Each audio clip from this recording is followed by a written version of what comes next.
안녕하세요. 반갑습니다. 구독, 좋아요 부탁드리겠습니다. 2022년 4월 13일 수요일 오후 5시 54분 지나고 있습니다. 주요 뉴스 먼저 살펴보도록 하겠습니다.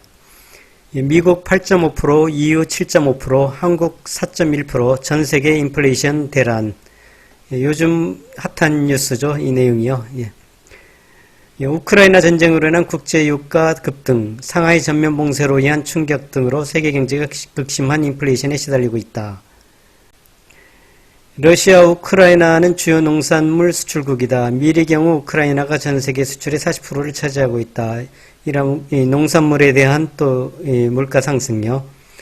그 다음에 또 러시아와 우크라이나가 그 원자재 수출국인데 또 니켈 등 각종 원자재 가격도 급등하고 있다. 이러한 뉴스입니다. 근데 오늘 코스피가 2700을 넘어섰죠. 2700선 되찾은 코스피, 소비자 물가 정점 찍고 회복할까? 미국 소비자 물가 지수가 40년 내 최고치지만서도 피크아웃 기대감이다. 꼭대기를 찍고 이제 내려갈 것 같은 그러한 기대감으로 주가도 회복으로 돌아섰다. 이러한 얘기죠. 그러나 서비스 물가 상승, 연중 기축 가능성의 우려는 남아있다. 이러한 얘기입니다. 그러니까 기대감으로 오를 만큼 올랐으니까 이제는 더 안 오르고 경기가 이제 좀 좋은 쪽으로 흘러갈 것이다 라는 기대감에서 2700을 되찾았다는 것인데 과연 그게 일시적일지 좀 지속적일지는 다음 주 좀 더 두고 봐야 알겠죠. 여기 보면 또 뱅크 오브 아메리카 고인플레이로 불황 쇼크 온다 이렇게 돼 있죠. 그러니까 인플레이션이 소비자 물가가 피크아웃 된다는 기대감이 있다지만 여기는 뱅크 오브 아메리카에서는 또 인플레이션이 장기화로 불황이 올 수 있다. 이러한 얘기입니다. 그 다음에 미 연준 부의장 인플레 잡을 수 있다. 완화 자신감. 근원 CPI 전망보다 하락한 것에 환영할 만 일이다. 이렇게 나왔습니다. CPI라는 게 소비자 물가 지수를 말합니다. 소비자 물가 지수가 3월 전체 소비자 물가 지수가 시장 전망보다는 높게 나왔지만 식품과 에너지를 제외한 근원 CPI는 전망보다 낮게 나온 것에 환영 의사를 표했다. 그러니까 식품이라는 것은 아까 말한 우크라이나 사태 등 그다음에 에너지도 역시 전쟁으로 인한 유가 상승 그 부분을 제외하니까 나머지 부분들에 대한 소비자 물가 지수는 예측치보다 낮게 나왔다는 얘기입니다. 그래서 좀 더 희망적이다. 인플레이션을 충분히 잡을 수 있다. 이러한 얘기입니다. 여기에 보면은 5월 FOMC에서 금리 인상폭이 0.5% 수준에 이를 것이란 전망에 대해서는 확실한 의견을 밝히지 않았다. 지난번 며칠 전 뉴스에서는 강력하게 금리를 인상할 것이다. 그러한 얘기를 했었죠. 그렇지만 오늘 뉴스에서는 반드시 0.5%를 올릴 것이다. 그러한 얘기는 밝히지 않았다는 얘기고요. 그 다음에 올해 남은 기간과 내년까지 적절한 정책 방향에 대해 너무 경직된 생각을 하고 싶지는 않다. 조금 더 중립적인 자세를 취할 것이고 위원회에 어떤 방향으로든 선택권을 제공할 것이라고 답했다. 조금 완화된 아주 강경한 입장에서 조금 완화된 그러한 표현을 했네요. 아마 이러한 영향 등으로 해가지고 오늘 코스피가 좀 상승을 하지 않았나 그러한 생각을 해봅니다. 자, 그 다음에 현대차가 엘리바마 공장에서 전기차를 생산하게 된다. 이러한 얘기입니다. 엘리바마 공장이 있는데 전기차는 그동안 생산을 안 했었나 봐요. 자, 오늘 10월부터 순차적으로 전기차를 생산을 할 것이다. 오늘 2025년까지 미국에 74억 달러를 투자할 계획이다. 이런 얘기죠. 현대차 주가에는 긍정적인 영향을 미치는 그러한 뉴스입니다. 그 다음에 보면은 여기 말고 다른 뉴스에 나왔는데 미국에서 현대차를 생산하는 데 있어가지고 차만이 아니고 그 부품도 현지에서 최소한 50% 이상은 현지에서 조달하라. 그리고 장기적으로는 75%까지 그 현지에서 조달하라. 그러니까 미국 내에서 조달하라는 얘기죠. 그러다 보니까 한국에서 생산되는 배터리라든지 자동차 부품들을 미국으로 수출해서 미국의 엘리바마 공장에서 조립할 수 있는 것이 아니고 현지에 있는 대부분의 부품을 써야 된다는 얘기죠. 다행스럽게 LG 에너지 솔루션과 SK온이 조지아주에 새로운 배터리 공장이 들어선다. 그래서 여기 거를 갖다 쓰면 되니까 서로 상생 효과가 있겠죠. 그러한 뉴스입니다. 그 다음에 한국의 닥터둠, 삼성전자 주가 지금보다 15% 오를 것. 닥터둠이라는 것은 경제 비관론자를 칭하는 그러한 말입니다. 한국이 닥터둠이라고 칭해지는 서강대의 김영익 교수가 올해 삼성전자 투자로 15%는 벌 수 있다고 얘기를 했답니다. 김영익 교수라는 분 유튜브를 가끔 이렇게 보면은 상당히 논리적이고 합리적인 말씀을 많이 하시는 것 같아요. 저도 많이 참고를 하고 있습니다. 지금 한국 증시는 박스권의 바닥이라고 봅니다. 바닥이지만 추세적 상승장은 아직 멀었습니다. 이렇게 얘기하고요. 이분은 2500선까지 지금 2700인데 2500선까지 한 번 더 내려갈 가능성도 있다. 이러한 주장을 해왔던 분입니다. 김 교수는 자신의 분석 모델에 따르면 현재 한국의 증시 적정 주가는 코스피 지수 기준으로 2950이라고 했습니다. 그런데 지금 코스피 지수가 2700 내외에서 움직이기 때문에 저평가 국면이라고 했습니다. 때문에 4월에는 바닥을 치고 5월부터 상승할 가능성이 높다고 봤습니다. 그렇지만 대세 상승장은 아니다. 이러한 얘기입니다. 그 다음에 달러도 이분은 한편 김 교수는 올해 3분기쯤이면 달러 대비 원화 환율이 현재 달러당 1230원대에서 달러당 1150원대로 하락할 것이다. 이렇게 예측을 하고 있습니다. 그렇게 되면 외국인들이 다시 달러 유입이 돼서 한국 증시로 돌아와서 원화 강세가 일어나면서 주가 상승이 일어날 수 있다.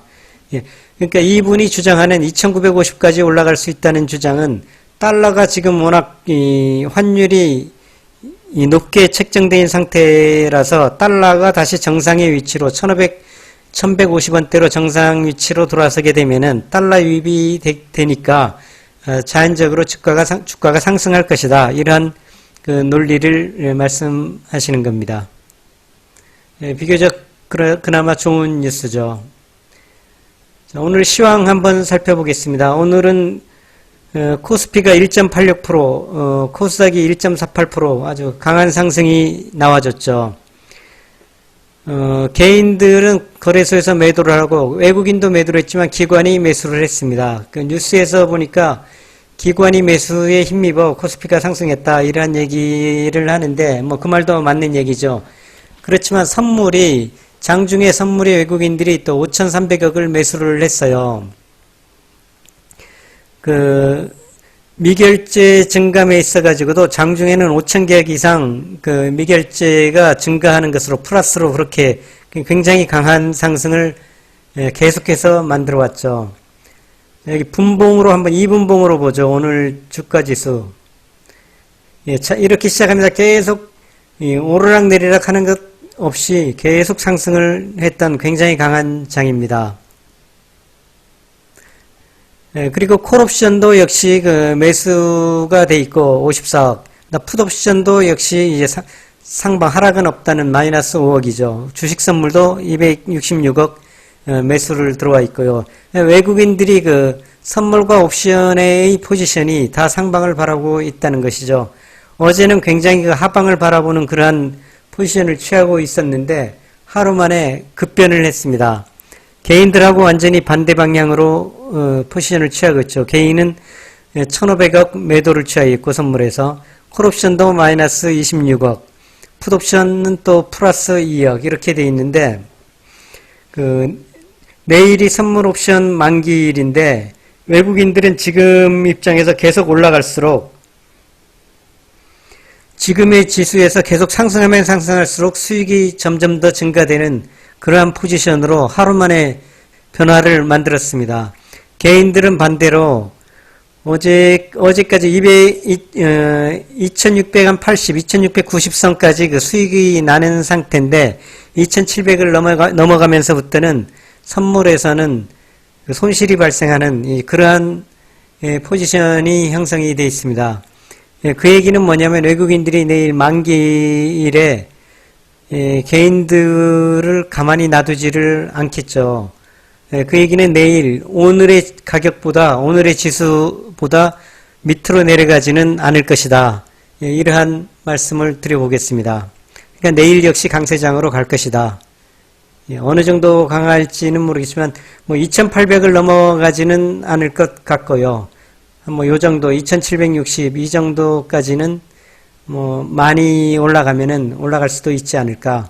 그 다음에 내일 옵션 만기를 끝나고 나서 그 다음에 그 영향이 하루 정도 더 있습니다. 그러면 금요일 지나고 다음 주 정도 돼야 이제 외국인들이 다시 시장의 방향을 상방으로 갈 것이냐, 아니면은 그 비관론자들 지금 물가 상승, 인플레이션 이러한 문제로 인해서 다시 하방으로 갈 것이냐, 이러한 모습을 예측해 볼 수 있다. 이렇게 말씀드리겠습니다.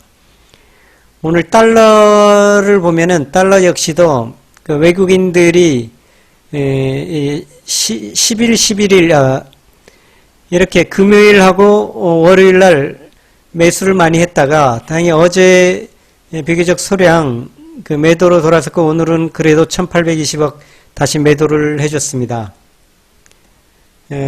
달러 선물의 차트 모양 자체도 그 하락을 하면서 음봉을 만들어줬죠. 그러니까 달러에 있어가지고도 주가가 상승 쪽으로 가는 방향으로 그 형성이 돼 있다. 이렇게 말씀을 드리겠습니다. 종목들 살펴보도록 하죠. 자, 아모레퍼시픽 이제 양봉이 서지면서 오랜만에 개인들이 팔고 기관들이 이틀간 매수를 해줬습니다. 비교적 그래도 이제 좋은 모습이죠. 개인이 팔아주고 기관과 외국인이 조금이라도 들어와 줬다는 것. 그렇지만 그 아모레퍼시픽 그러면은 대표적인 중국 관련주다 보니까 급격히 단기간에 올라올 일은 없겠다. 이렇게 말씀을 드리겠습니다. 그 중국의 그 코로나 대응 상황을 보면서 그 매수 타이밍을 봐야 되겠죠. 설령 여기 17만원까지 올라온다 그래도 아쉬워할 필요는 없겠다. 그렇게 말씀드리겠습니다. 다시 설령 중국이 어떤 코로나 해결을 잘하고 하늘길을 좀 열 가능성이 있으면은 그때 가서 17만원에 매수를 들어가도 되거든요. 굳이 여기서 15만원대에서 못 들어가서 안타깝다. 그렇게 생각하실 필요는 없습니다. 그러니까 상황을 계속 더 중국의 상황을 지켜보는 것이 정답이다. 이렇게 말씀드리겠습니다. 왜냐하면 그 전에는 다른 주식들, 올라갈 만한 주식들이 많이 있기 때문에 그 돈으로 우선적으로 다른 주식에 먼저 투자를 해서 수익을 먼저 낸 다음에 그 다음 아모레퍼시픽이 상승하는 단계에서 아모레퍼시픽이 들어가는 게 좋겠다. 이전에 이러한 말씀을 드렸었죠. 그러한 전략으로 가시면 되겠습니다. 일진 머티리얼 별로 걱정할 부분이 없겠죠. LX 하우시스 아직까지도 좀 외국인들이 계속 팔고 있어서 조금 만족스럽지는 못합니다만, 그렇지만 역시 걱정할 필요가 없는 주식이라고 말씀드렸죠. 지금 그 인수위라든가 지금 새 정부가 어떤 그 아파트 건축에 대한 얘기가 별로 없어요. 자꾸 세금에 대한 얘기만, 세금을 감면한다, 양도세 어떻게 한다, 임대차법 어떻게 한다, 이러한 얘기들이 많고, 새로운 주택을 어떻게 건설을 해갈 것인가, 이러한 얘기가 없다 보니까 아직 붐을 타지 못하고 있는데, 뭐 그러한 얘기가 좀 나오기 시작하면은 다시 상승하겠죠. 세트레가이가 저희들이 뭐 엊그제 그 매수를 잘 했죠. 매수를 잘 해가지고 지금 다시 좀 상승이 돼 있고요. 뭐 44,100원에 추가 매수 들어갔다고 제가 말씀을 드렸습니다. 현대제철 역시 뭐 외국인들이 팔고는 있지만 역시 뭐 건설붐, 조선붐 있다 보니까 걱정하실 필요가 없고요. 뭐 하나솔루션이 외국인들이 들어와주는 좋은 모습이네요. 좋은 모습이고, 삼성 SDS도 뭐 워낙 바닥을 쳐왔다 보니까 여기서 뭐 떨어진다고 해도 걱정할 필요가 없고 이제 상승할 일만 남았습니다. 떨어지면 오히려 떨어져 주면은 매수 찬스다, 이렇게 말씀을 드리겠습니다. 이 포지션도 급격히 이제 여기에 외국인들이 많이 들어와 줬기 때문에 괜찮고, 기관들이 이렇게 매도를 한 것으로 이렇게 나와 있지만, 지난번 말씀드렸지만, 이거 국민은행이 그 삼성일가의 위탁을 받아가지고 은행 편을 통해서 매도를 했기 때문에 기관이 매도한 것으로 나와 있는 것이죠. 실제로는 그렇지가 않습니다. 조금 왜곡된 자료라고 볼 수 있겠죠. 카카오 게임즈가 뭐 다행히 외국인들이 좀 들어와주고 자사주 계속 사주고, 그렇지만 이 카카오 관련 회사들이 자꾸 뭐 분할 상장을 하고 자꾸 이러한 모습들이 안 좋죠. 여러 가지 요즘 욕을 많이 먹고 있는데, 지금 또 역시 엊그제 그 하락 요인이 지금 자회사를 또 상장시킨다, 그러한 원인이지 않습니까? 카카오 게임즈는 상황을 보면서 한 77,000원 매수 가격 가까이 올라오게 되면은 매도를 하는 것을 고려해 봐야 되겠다, 이러한 말씀을 드리겠습니다. 뭐 LG 역시 부담 가지실 필요가 없죠. LG 역시 뭐 바닥입니다. 워낙 떨어질 만큼 떨어지고 떨어질 이유가 없는 회사가 떨어졌기 때문에 올라가려면 남았다, 이렇게 생각하시면 되겠죠. 카카오뱅크는 개인들이 팔아주고 외국인들이 들어와 줬다는 것은 아주 좋은 모습입니다. 카카오뱅크는 역시 이자율 상승, 금리 상승에 효과가 있다 보니까 금리 상승을 하게 되면은 은행주들이 혜택을 보다 보니까 뭐 장기적으로 상승할 것이다, 이렇게 말씀드리겠습니다. 액토즈 소프트가 좀 힘을 받다가 말았는데, 이것도 역시 단기 매매를 위해서 선택을 한 것이기 때문에 어느 정도 14,000원대 오면은 매도를 하겠다. 제가 어제 CJ제일제당을 39만 3천원에 두 주만 매수를 해보자, 이렇게 말씀을 드렸습니다.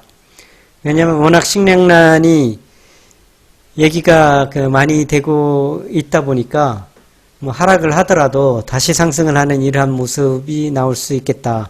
그리고 주봉으로 보면은 아직도 상승할 부분들이 많이 있거든요. 세계 식량난에 힘을 입어서 최소한 뭐 전고점까지 올라갈 가능성을 배제할 수 없겠다, 이렇게 말씀드리겠습니다. 오늘 저의 종목 매매 일지에 CJ제일제당 39만 3천원에 두 주 매수한 걸로 기재를 하겠습니다.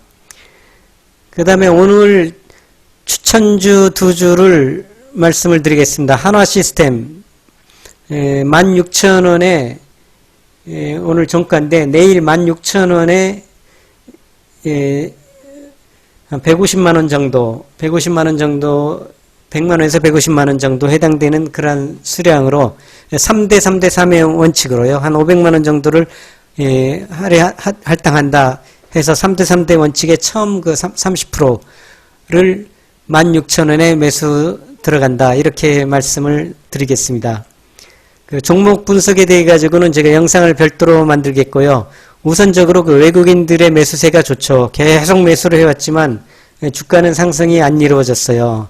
이제 기관까지 같이 들어오기 시작하니까 분명히 멀지 않은 장래에 상승을 할 것이다, 이렇게 말씀드리겠고, 자세한 사항은 별도 영상을 만들어 드리겠습니다. 내일 만약에 시가가 이 이상의 가격으로 시작을 하게 되면은 5분봉의 가장 높은 가격을 매수 가격으로 그렇게 선정을 하겠습니다. 그 다음에 또 하나 말씀을 드리면은 셀트리온을 또 추천을 드릴게요. 셀트리온도 이렇게 하락할 만큼 하락했어요. 셀트리온에 대해서 뭐 이렇다 저렇다 얘기를 안 해도 다 아는 종목인데 아주 그 40만원대 가까이 38만 8천원까지 갔던 게 지금 뭐 반토막 더 내려왔죠. 근데 지금 외국인들이 다시 들어오기 시작하고 기관 들어오기 시작하고 이러한 모습. 그리고 전체적으로 수익률이나 이런 것도 괜찮거든요. 제가 한화 시스템과 더불어 간단히 기업 분석을 같이 영상을 만들어 올려드리겠습니다. 셀트리온도 오늘의 종가 16만 4,500원에 매수를 내고 안 잡힐 경우는 첫 5분봉의 가장 높은 가격을 매수 가격으로 그렇게 하겠습니다. 역시 한 150만원 상당에 해당되는 그 수량으로 하는 것으로 그렇게 정하겠습니다. 의문사항 있으시면은 그 댓글에 남겨주시고요. 구독, 좋아요 꼭 부탁드리겠습니다. 감사합니다.